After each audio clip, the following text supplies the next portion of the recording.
هقولك على 5 اسرار يخلوا الملوخية الخضراء تنجح معاكي والطعم مفيش بعد كده، وكل اللي هياكل منها هيقولك تسلم ايديكي.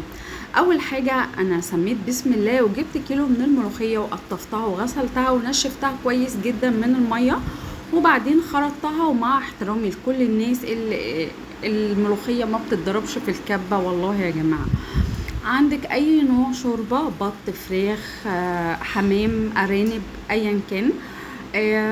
جبت الشوربة بتاعتي وضربتها طماطمتين بالعدد، ونزلت بمعلقة توم كبيرة ومعلقة كزبرة ناشفة، وهقلب بالشكل كده. وده هي اساسا متبهرة، وبعدين هسيبها تاخد غلوة زي ما حضراتكم شايفين، وهغطي عليها واسيبها تاخد غلوة.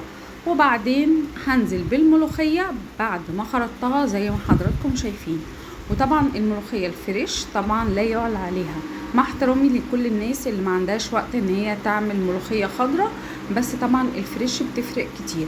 هضربها كده بالمضرب زي ما حضراتكم شايفين، ويدوبك تاخد يعني اقل من غلوة، لان الملوخية ما بتتغلاش عشان ممكن تسقط. ودي تركات من الحاجات اللي انا هكتبها لكم في صندوق الوصف، ان الملوخية ما بتتغلاش.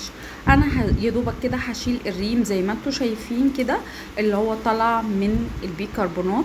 والبيكربونات من الحاجات برضو اللي بتنجح الملوخية، لان بتخلي طعمها ولونها اخضر بيور. بشيل اهو الريم زي ما انتم شايفين ومفيش اي مشكلة. شايفين الخضار والريحة تجنن.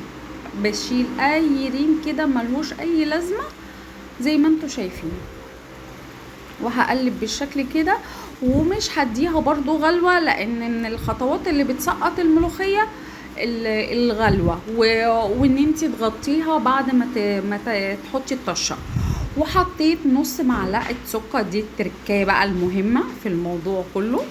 وهنا حطيت الملوخية في الطاجن بتاعي بتاع التقديم، وجبت طاسة ونزلت بمعلقتين من الزيت ومعلقة كبيرة من السمنة ومعلقة كبيرة توم. عايزة تزودي او تقللي براحتك طبعا.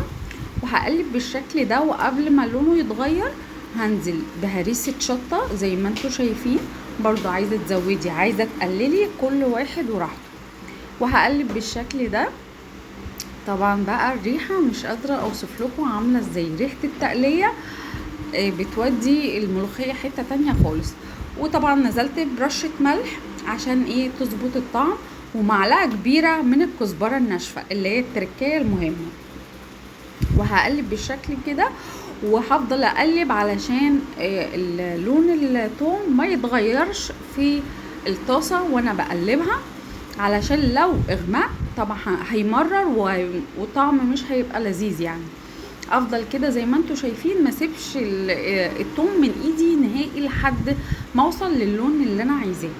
وكده خلاص انا اتاكدت ان هي تمام. هنزل بقى بالطشه زي ما انتوا شايفين، واخد من الملوخيه على الطاسه وكده، والف هنا. ولو بتتفرجوا عليا لحد دلوقتي انا بشكركم، لايك واشتراك في القناه، ويا ريت تكتبوا لي في التعليقات اللهم صل وسلم عليك يا رسول الله. وانا بشكركم جدا. باي باي.